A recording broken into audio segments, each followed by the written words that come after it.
Imagine begging for your life, only for the people meant to protect you to say, go home, cool off, and give your abuser a break. That is exactly what happened to 27-year-old Kelly Wilkinson. She was a mother of 3 young children, and she was terrified for her own survival and the safety of her kids. Her nightmare unfolded here, along the sun-drenched waterways of Australia's Gold Coast. The immediate threat was her estranged husband, Brian Earl Johnston. He was currently walking free on bail, despite facing serious charges of raping her. Kelly did everything society tells victims to do. She secured a domestic violence protection order. She went to the police, asking for help almost every single day. The system built to shield Kelly from harm viewed her desperate, repeated pleas for survival as an administrative annoyance. That misclassification set the stage for her murder.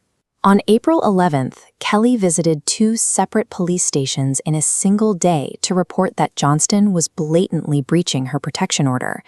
Instead of investigating the breach, an officer formally logged her frantic attempts to get help as cop shopping, a derogatory term implying she was simply looking for an officer who would give her the answer she wanted. Her report was then incorrectly filed in the police database as a simple street check. That clerical error meant her file never reached a specialist domestic violence liaison officer who could have drafted a safety plan. By April 16th, just 4 days before her death, Kelly made one final, desperate attempt to seek refuge at the Southport police station. She was turned away at the front desk. According to her sister, personnel told Kelly to cool off and give Brian a break. These rapid administrative dismissals actively disarmed a terrified victim, while giving an escalating abuser a free pass to continue his harassment unchecked. While the police filed paperwork, Johnston was actively conspiring with a 25-year-old coworker to carry out a deadly plot. Together, they assembled a murder kit. The accomplice drove Johnston to a local gas station, where they filled jerry cans with fuel. Johnston's motive was cold and calculated. He intended to execute the primary witness in his upcoming rape trial before she could testify. At 4 a.m. on the day of the murder, Johnston arrived at Kelly's home, dressed entirely in black and wearing a mask. His bag contained a pry bar, zip ties, a sedative powder, and 20 liters of petrol. He stabbed Kelly multiple times in her neck and chest, tied her up in her own backyard, and set her on fire while her 3 children were nearby. She did not survive. This was a highly predictable, heavily premeditated execution, facilitated by a justice system that refused to intervene when it had the chance. In 2024, Brian Earl Johnston stood in a courtroom and pleaded guilty to the murder of Kelly Wilkinson. He was sentenced to life in prison, with a mandatory non-parole period of 20 years. The judge categorized the crime as extreme domestic violence, formally recognizing it as a calculated plot to silence a witness.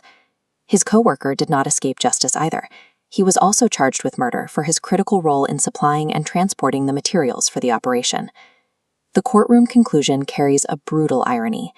The justice system proved highly effective at punishing a murder that its own officers had every opportunity to prevent. By the time of the 2026 coronial inquest, the evidence was undeniable. Senior police were forced to publicly admit that their handling of Kelly's case was a systemic failure. The public outrage surrounding her preventable death catalyzed sweeping legislative reform in Queensland, leading to the passing of the Coercive Control Bill in 2022.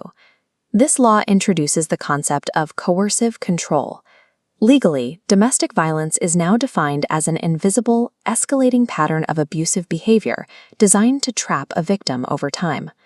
The reform dramatically increases the penalties for breaching restraining orders, and it places a strict mandate on police to present a respondent's full domestic violence history to the court. But outside the courthouse, Kelly's grieving sister asked a lingering question. Who really gets the life sentence? Does legislative reform deliver enough justice for Kelly Wilkinson? Should the officers who turned her away face their own consequences? Let us know what you think in the comments, and subscribe to keep exploring the stories that shape our justice system.